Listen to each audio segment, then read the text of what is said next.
carbon fiber, nods to history, and an iconic red car. This week I'm going through the F1 livery reveals, so get ready because you've been summoned to the Steward's office. Hello everyone and welcome back to the Steward's office. I'm Saira, and for this week we're going through all of the F1 liveries. All 10 car launches have now been done. We know what the 2024 contenders are going to look like for each of the teams, so we're just going to have a bit of a run through the liveries and a bit of technical chat about some of the cars and what might have changed on them. I'm going to start off with my least favourite livery to my very favourite livery, but let's be honest guys, there is a lot of carbon fibre on the cars this year. There's a lot of exposed carbon fibre, a lot of black, and so some of the cars start looking the same and the grid is not going to really look as vibrant as it usually does. That being said though, let's just get into it. Let's go through what my livery rankings are for this year. Also, still not feeling 100% in myself. Better than I was last week, but still got a bit of a stuffy nose, so apologies once again. Coming in at number 10, my least favourite livery, and this only scored a 3 out of 10, and it was Alpine. I've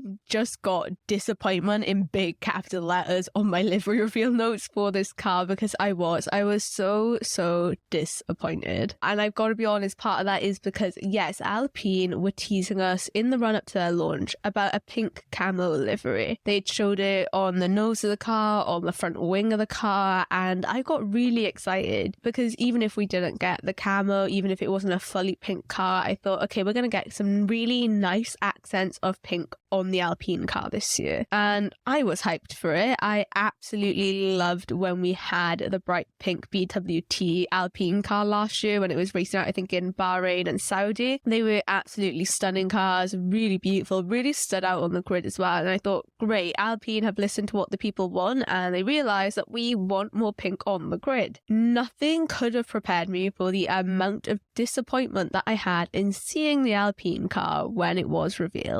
I was not excited about the livery at all. And the worst thing was, it wasn't pink, but there was barely any blue on it. This has a lot of carbon fibre exposed on the car. And I'm just having a look at the car now again, and there's just that strip of black on the nose. A lot of the front wing is black bar the BWT sponsorship that's on there. A lot of the bodywork is in black. You've got the BWT pink and the logo on the side pods, the BWT sign on the rear wing, but bar where they have had to put sponsorships on the car, it feels like they've tried to go for as much black as they can. So they have ended up at the bottom of the table, and part of that is also because they have revealed their special BWT livery that once again will be driven during Bahrain and Saudi, but I can't lie, I had to look really hard to be able to tell the difference between those two cars, between the blue of the Alpine and the pink of the BWT sponsorship, because there's not much colour on the car anyway. Majorly disappointed on this one, guys. I can't lie to you. So 3 out of 10. They are number 10 on my list. It is my least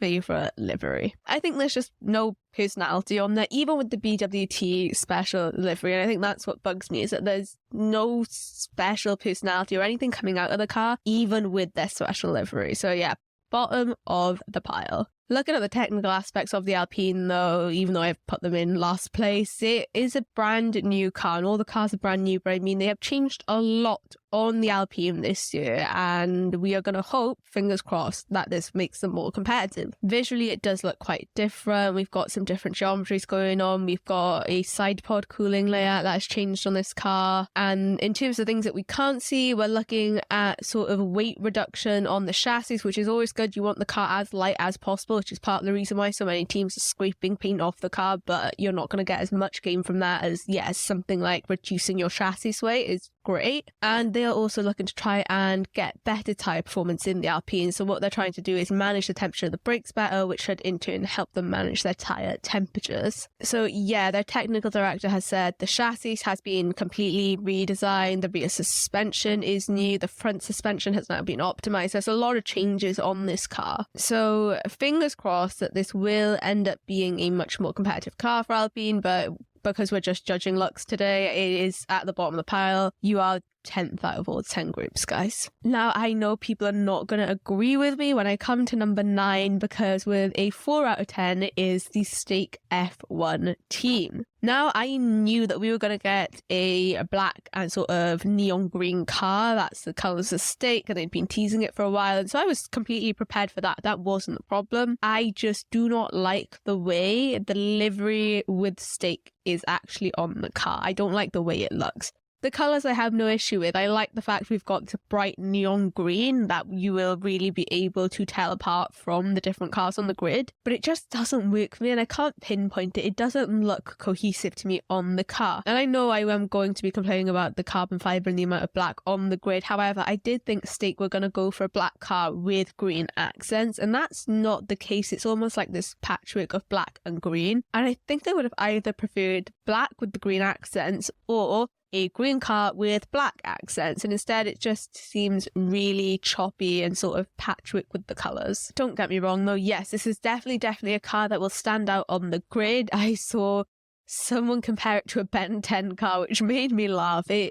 Yeah, I don't know. I think that's part of the problem. It almost doesn't feel like a real livery to me. I think that's the issue. And then when you add that in with the race suits, which I really am not a fan of, if I'm honest, it doesn't feel like a real team at the moment. I think the best way for me to explain why I don't like the Stake livery is that I don't think it has the sort of refined finesse that some of the other liveries do, because it's just chunks of black and green. So that's why they've come in at number 9. Like I mentioned, yeah, not a fan of the race suits either. I really don't like the black with the green fluorescent arms, kind of like a highlighter, not a big fan. And also, can we just talk about this launch, because this is one that I watched and yeah, this was very in your face. And it just feels like a lot of effort for a team that is not going to be on the grid in 2 years' time, because Audi will be taking over. They feel like they were the team that put in the most amount of effort.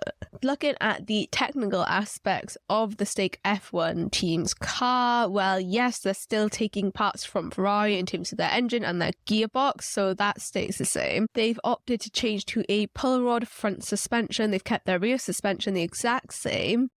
But I think with Sauber, I might be expecting more of a change in the middle of the season when we start seeing the big upgrade packages come in, because James Key, who is now their new technical director, only joined in August of 2023 after he finished gardening leave. Not a lot of time to really properly get stuck in and change things for the 2024 car right at the start of the season, but I'm expecting maybe to see more of his influence on things during the middle of the season and as we get some of the Stake F1 upgrades coming in. Looking at number 8, and this is Haas. Haas got a 5 out of 10 for me for their livery, and kind of just neutral on Haas. It's just there. But it is quite different to what we had in 2023. Once again, there's a lot more black on this car, a lot more carbon fibre on there. And that American flag is very loud and proud on the nose of the car. We can tell they are an American team. I can't lie, I do sometimes forget that they are an American team. I think it's mainly because they have a lot of their work either done in the UK or in Maranello in conjunction with the Ferrari, but they are a very proud American team, so they've got that flag on there. It is a big difference in terms of, yes, you've put a lot more black on there, but like I mentioned, I just feel quite neutral on this car. I don't feel one way or the other about it. Looking at the technical aspects of this car though, we've already had Ayo Komatsu, the new team principal of Haas, say that they're going to be starting off on the back foot. They put a lot of their development at the end of the year into that big Austin upgrade, you know, the one that didn't really work out for them all too well. So a lot of their resources went into that upgrade and not necessarily into what they now want to work on, because that upgrade wasn't really doing what they wanted it to do. So they have basically done an evolution on what they had in Austin last year, even though it didn't work. And there's only so much you can change, because Austin was very late on in the season as well. So once again, I think like Stake, if this sort of evolution of the VF23 doesn't work, I think we'll be seeing big changes towards the middle of the season instead. However, it might work, and this might be an evolution that unlocks a lot of pace for them. So I think the main thing with the VF24 is the fact that they have changed the shape of the side pods. The front of the side pods are a lot more shaped, a lot more sculpted now. And basically there should now be a greater separation between the airflow on the radiator inlets and the floor edges. That should create a stronger vortex, and in turn what everyone wants is then that increase in downforce. That is what they're hoping will now happen with these new newly shaped side pods. Similar changes to what McLaren did when they had that massive boost up the field, that sort of shape on the side pods, where in Austria they seem to get a lot more pace. And that's not just down to the side pods, obviously, but it is one of the changes that McLaren did make. AlphaTauri also made those sort of changes, Alpine made those sort of changes, and this all stems from what Red Bull had done in the first place. So it seems like teams are slowly gearing towards what Red Bull have done if they hadn't already been doing that. Once again, though, like Stake, they are taking the Ferrari engine, the Ferrari gearbox, and I think it's also the Ferrari suspension. So all those bits are coming from Ferrari with the bodywork and everything. They seem to be drawing away from Ferrari and the sort of bulkier side pods that Ferrari were doing, that when you looked at the Haas at one point, it looked very, very similar to Ferrari. They seem to have pulled away from that philosophy, sort of going more towards Red Bull. Number 7 is Red Bull. I gave them a 6 out of 10, much like Haas, right? I just feel very neutral on it because Red Bull don't really change their livery, and that's absolutely fine. I think the thing with the liveries in general, you aren't ever really expecting a whole amount of change, or at least for me, I'm not expecting a mass amount of change because you need to know what a team looks like. There's got to be a uniform look to a team, and you've got to know what they look like when they hit the grid. Red Bull itself is a drinks company, an energy drinks company, and so you really need to know when you're looking on the grid which one is the Red Bull, and they've got a very specific look. Their company has a very specific look, so I'm never expecting a massive amount of change from them. They just really don't change much at all, and it works, it's fine. But yeah, I gave them a point more than Haas, even though I feel neutral about them like I do Haas, because it's not carbon fibre. At least the car is navy, at least there's some colour on there. Now, technically, when we look at this Red Bull, I think it's the RB20 that they're calling this one. I was not expecting a massive amount of change in the shape of the car either, because we have heard that the RB20 is meant to be an evolution of the RB19, instead of a revolution, so I wasn't expecting a whole load of change. Not visibly, at least. I thought if there will be change, it'll be the chassis, it's the underside of the car, it's going to be the things that we can't really see. However, there are some very aggressive design features going on the RB20. And when I think about it, yes, that does make sense, because Adrian Newey and his team at Red Bull know that teams are starting to catch up with them slowly, and we saw it with McLaren last year, we saw it with Ferrari a little bit with Aston Martin, maybe not so much Mercedes. However, we saw teams that are slowly catching up with them, and it may not be every single race in the season, but what's happening is that it's the odd race here and there, and that's not going to make Red Bull feel comfortable.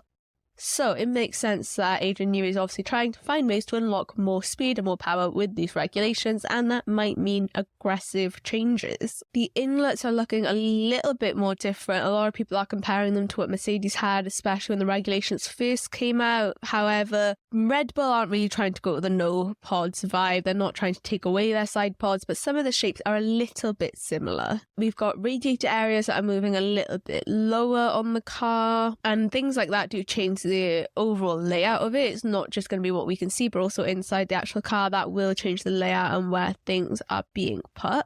The side pods on that Red Bull as well seem to have even more of like a dramatic undercut than what we have seen on previous Red Bulls, so that's quite a big difference.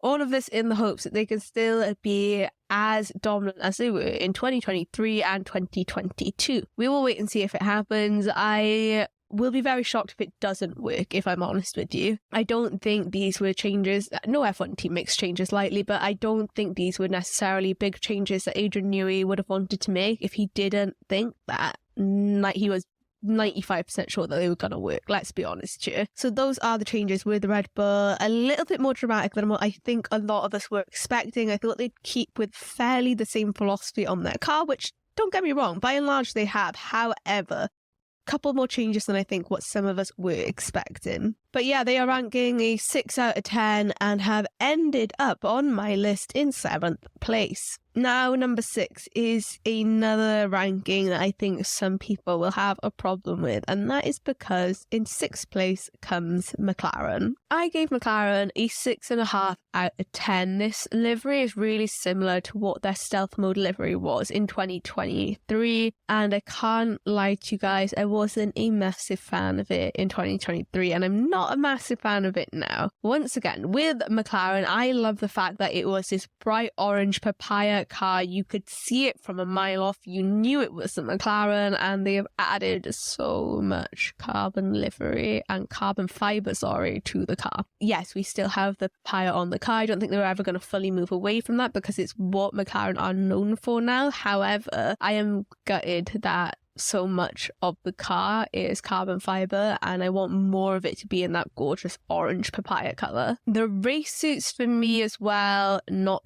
a fan. Was not a huge fan of them, sorry. I didn't like them when the photos got released with Oscar, and I know some people were starting to like them when they saw the photos of Lando in it.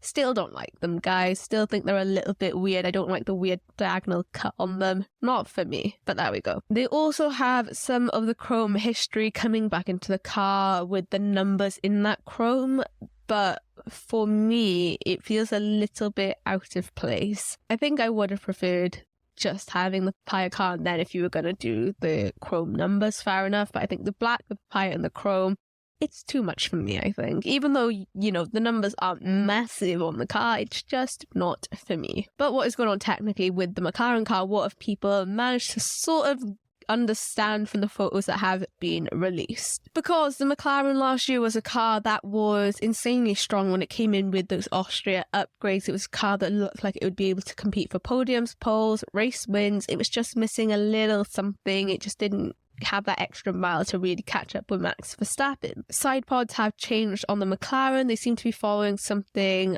that Mercedes did in 2022 with the upper side impact bar now being exposed. And like with all of the cars, side pods changing means that there should be better airflow, create those vortexes, get better downforce, which should make those cars better on track. Andrea Stella seems really positive about the McLaren from what he's seen in the wind tunnel, and the hope is obviously what happens in the wind tunnel will then transfer onto the track in Bahrain. We will wait and see, but yeah, fingers crossed for McLaren fans that we will start seeing a title fight between McLaren and Red Bull. They just seem to be the team that were closest to it last year, so we'll see what happens. In terms of livery though, yeah, not my favourite, did not make my top 5. But coming in at number 5 is the newly branded team Visa Cash App RB or VCarb or Racing Bulls, AlphaTauri, Toro Rosso, whatever you want to call them right now. That's who's come in at number 5. They ended up scoring a 7 out of 10 for me. I really liked this livery. It echoed of Toro Rosso. It wasn't carbon fibre, which is always very nice to see. The race suits, I want to get this out of the way. Now, the race suits I'm not a fan of because front on, it looks like they're wearing a backpack because you've got those blue stripes around the shoulders and going down the arms. So not a fan of the race suits too much. However, the car itself, I do like. There's this white strip in the middle of the car, though, where the Visa logo has had to go because the Visa logo is navy and most of the car is navy. That I'm not a fan of, but I do understand that you needed that Visa logo to stand out, especially when they are your title sponsor. The reason, though, that I didn't end up scoring the V-Carb livery higher is just because of the sheer amount of sponsors on the car. It was insane. It is littered and littered with sponsors. Now, I know that there's nothing they can do about that. The team need the sponsors. The money is good for the team. It helps with their development and everything, and therefore they have to have those stickers on the car. However, I feel like it just ruined the car a little bit. So that's why they scored a little bit lower than what they would have. I know it might be unfair to them because they can't help it, but yeah, 7 out of 10. Just the sheer amount of sponsors is insane. Also, was anyone else slightly disappointed with their livery launch? Because I was super excited. They were meant to be launching it out in Vegas, which they did, not meant to. They actually did launch it out in Las Vegas. But my misunderstanding, I guess, I thought that they were going to live stream it like a lot of teams do, or at least post a video of it later. But no, we just got given bits and pieces on social media, which was a little disappointing. I don't think I was the only one. I think there were a couple of people that thought we were going to get a live stream of some sort. Technically, though, this car is now called the V-Carb 01, which makes sense. It was the AT04 or 01 when they were AlphaTauri, so they're going for V-Carb 01 to take all the initials from the name. The team has said that this will be 90% of what will appear at Bahrain testing, so we are expecting some changes from this car and this team before we hit the track, just for Bahrain testing. So there will be some changes. The F1 website thinks it's going to be the side pods and floor edges that will probably look a little bit different to what they showed in Vegas, which would make sense, especially the side pods are the most eye-catching part of the car at the moment. They're the parts that most people's eyes are drawn to because a lot of the time they are quite big coming out of the car. So yeah, would expect that to be the case. Suspension is being taken from Red Bull, and we know that both Red Bull and VCARB want that closer working relationship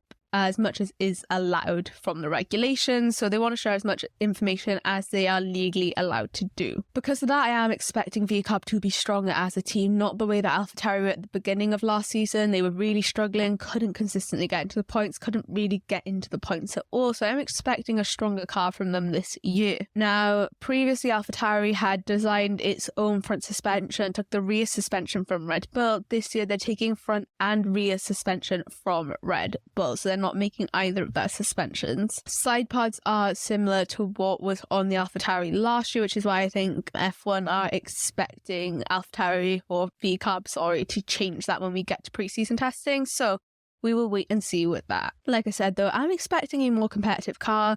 Very glad that this car is not covered in carbon fibre. It's nice to have that nod back to the Toro Rosso days. It's a really nice livery. I just wish there weren't as many sponsors on there. Coming in at number 4 is Williams. This was one of my favourite liveries. I scored it an 8 out of 10. I really, really liked it. The Williams blue is beautiful anyway, but I love the nods to the past and going back to history with some of that navy blue on the car. So you've got this sort of feeling of they're having a nod to their past, their history, what has made them Williams, but also looking ahead to the future with that newer, brighter blue that they've got on the car as well. There are new sponsors on this car, not as many as VCARB, but always positive to see that Williams are attracting sponsors. It means more money getting into the team, so hopefully we see improvements. So glad, more than anything, that we kept that beautiful Duracell sponsorship placement on the Williams. I would have been absolutely gutted if they had moved that Duracell sponsor. It wouldn't have made sense anywhere else on the car. I would have rioted. I would have written to James Vowles and asked, what are you doing? Why are you moving? It's just such a smartly placed sponsorship. So really glad they kept that where it is. But yeah,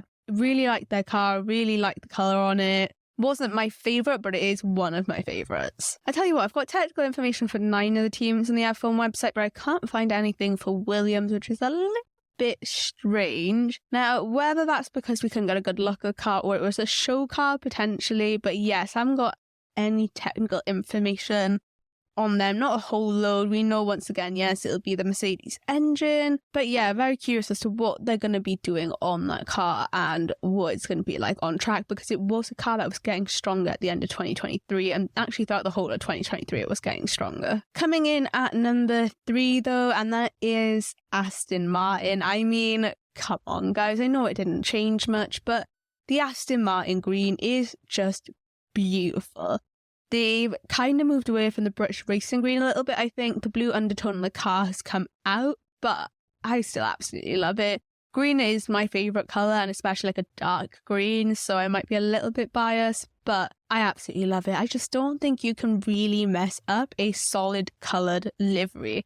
And Aston Martin didn't. It looks wonderful. 8.5 out of 10 for them. I absolutely love it. Thank you, Aston Martin. Technically, with Aston Martin, it doesn't look like they've changed a whole load with their car. And I didn't think they were going to, because Aston Martin got a little bit lost and everything seemed a little bit muddied in the middle of 2023. They started adding things to the car, all the upgrades that they wanted to put on there, but it just didn't seem to work out for them. We could see that they were actually slowing down, they were falling behind the field, and then sort of towards the end of the year, they seemed to have found the development direction that they needed to go in. found out what was wrong with it and really figured out what they needed to do with the car. And because that was later on in the year, I didn't think there was going to be a whole load they would want to change on that AMR right now. Dan Vallers has said, though, there's a lot of stuff under the hood that we don't see, and I think that's where they've made the changes, not necessarily what we're seeing on the outside. Number 2 then is Mercedes, scoring a 9 out of 10. Now, I had spoken to one of my friends about the Mercedes livery, and I'd said to them, look, I honestly think that we are going to get a black and silver livery from Mercedes. We know that they've kind of flip-flopped between the silver and the black over the past year or two. And I thought, yeah, I feel like they're just going to combine both of them. They're going to want the silver and the black on the car. And lo and behold, we have silver and black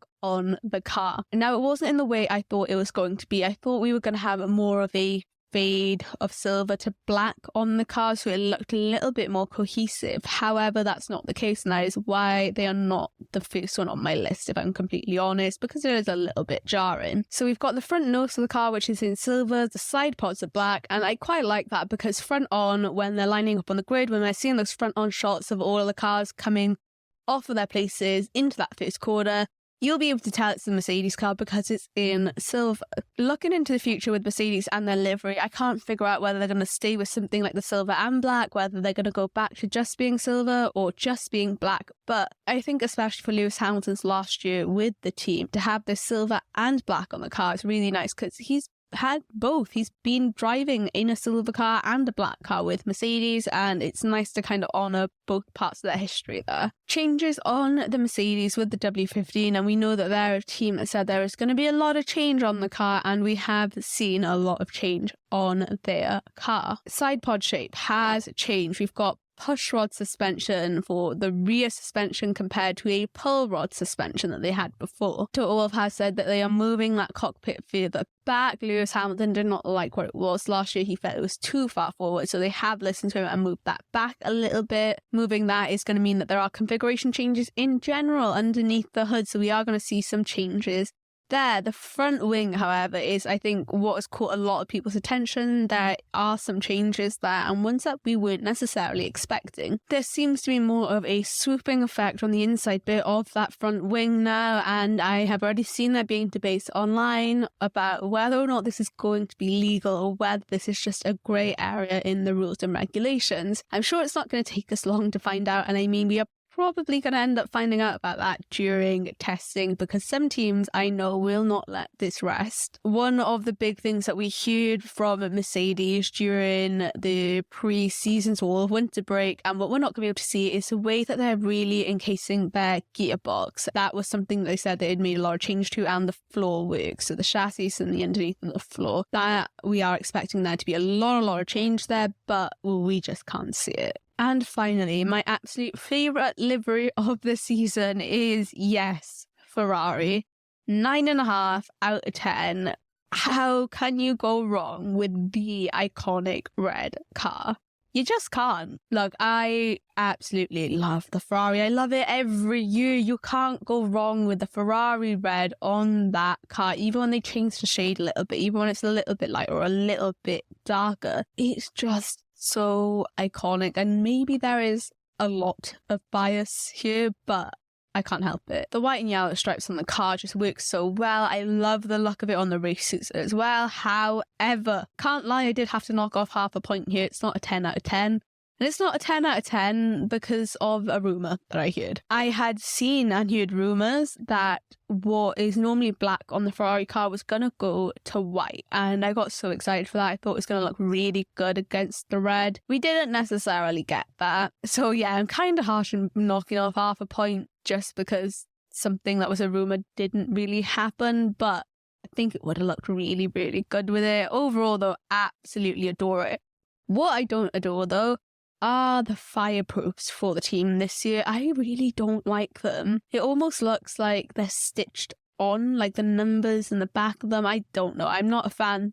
The actual race suits though and the car, absolutely love it. Technically, looking at Ferrari, we are going on about a 95% new car. The team have said that they are really moving away from what they've had in the previous 2 years and just going with a really brand new concept for the team, thus the 95% new car. And more than anything, you can tell that these bathtub side pods that Ferrari were known for since the new regulations came in have gone. They're now following this undercut side pod that Red Bull started off, and that we're seeing with a lot more of the teams now. So they are moving away from the bathtubs into more of that swooping undercut. Now that is definitely going to have an effect on car cooling, on the way that we're sending air in and around the car, so it is going to make quite a big difference. They have kept their suspension the way that it is. Some teams have obviously changed from push to pull rod and pull to push rod. Ferrari are keeping with what they had. The thing is, there are changes on this car. There are things that are the same with the previous car. There are things that Ferrari obviously think we're working and will work with this new concept that they haven't wanted to change if they don't need to. We might see later on in the season those things are changing if they find that they aren't necessarily working with this concept. But yeah, we are seeing a different style of Ferrari. I think it is that 95% new car that they're going on about. However,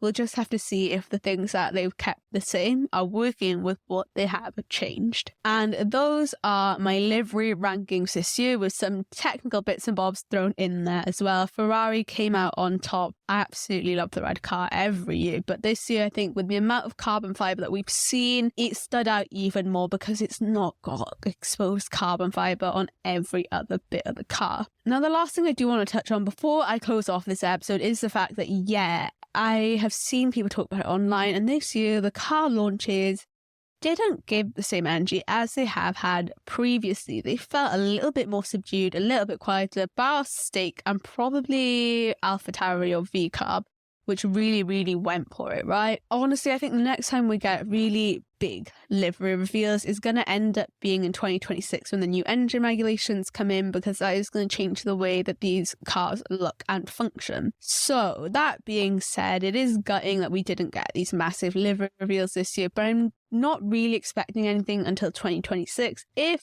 that, I don't know. Livery reveals don't hit the same way as they used to, but it is what it is. I didn't really watch many of them this year, I don't think. And the ones I did watch, I wasn't a massive fan. Mercedes ones seemed really just really subdued. Really awkward and subdued, which, And then when you look at Ferrari and the way they had gone all out for their livery reveal last year, this year was very different. They really took a step back. So that's my take on livery reveals. I don't think we're going to be getting super exciting big ones again until 2026 when the new engine mags come in. I might be wrong, but yes, that is everything on my livery reveals. Testing is only a couple of days away, and I am so excited, and the benefits of working from home mean that I can have it on in the background. Next week's episode, I will be doing a rundown of everything that we've learned from testing, all the stats that we've got from it, and where these teams really are, because we're still not going to know 100%. Let's put it out there, right? Testing is great, but it doesn't necessarily mean we've got the best picture of how all the cars are doing. We're not really going to see a lot of them in full power, or at least the ones that are more towards the front of the field. Regardless of that though, it's going to be amazing to have F1 cars back on track. I am so excited. So tune in next Tuesday at 9 a.m. if you are ready to hear everything about testing before we get into the actual F1 2024 season. Thank you guys so much for watching, and diolch yn fawr. Make sure you follow me on Instagram and TikTok at stewards_office, where I post a load of F1 content.